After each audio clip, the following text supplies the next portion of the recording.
Title: The Extraordinary Exoplanet Expeditions of Reginald Watkins. Part 1. The Jellyfish Jam. Reginald Watkins, a rather unsuspecting postman from Kent, found himself abruptly interrupted from his habitual breakfast routine by Stella, a spacecraft with a peculiar obsession for planetary haute couture.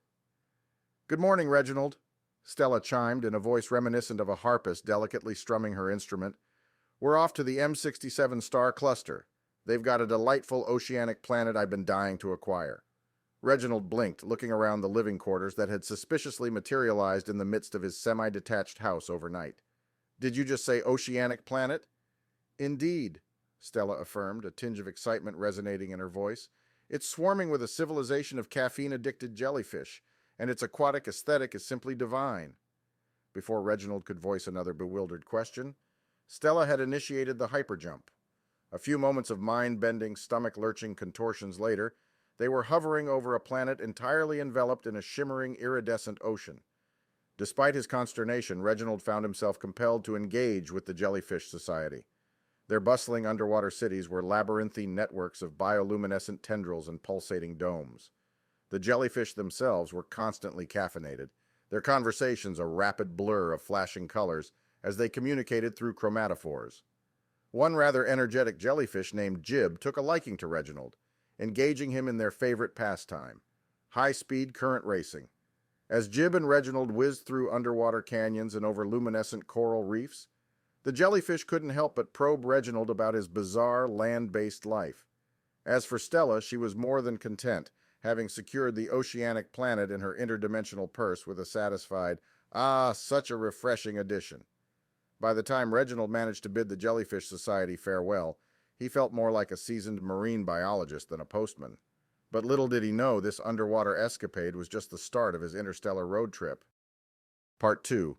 The Rock and Roll Fiasco. As Reginald Watkins, former postman from Kent and newly minted aquatic race enthusiast, sat drying off from his jellyfish escapade, Stella chimed in, "Our next destination is the asteroid belt in the Orion Arm. There's a charming rock planetoid I've got my sensors on." Without waiting for a response, Stella initiated the hyperjump, and they found themselves hovering above a desolate rocky landscape filled with jagged peaks and deep yawning chasms. Reginald soon learned that the planetoid was home to a society of rock creatures. These beings had a peculiar culture that centered around a rock-based hierarchy. The larger and older the rock, the higher the social status. A hulking boulder named Boulder Bill, the planetoid's elder, introduced himself with an amicable landslide.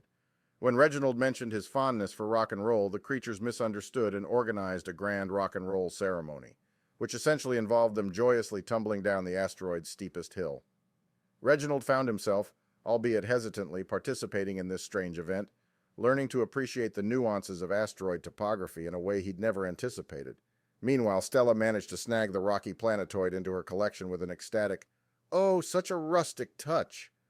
By the time Reginald found himself back on Stella, dusting off rock crumbs from his trousers, he was less a postman and more an accidental xenoanthropologist and extreme sports enthusiast.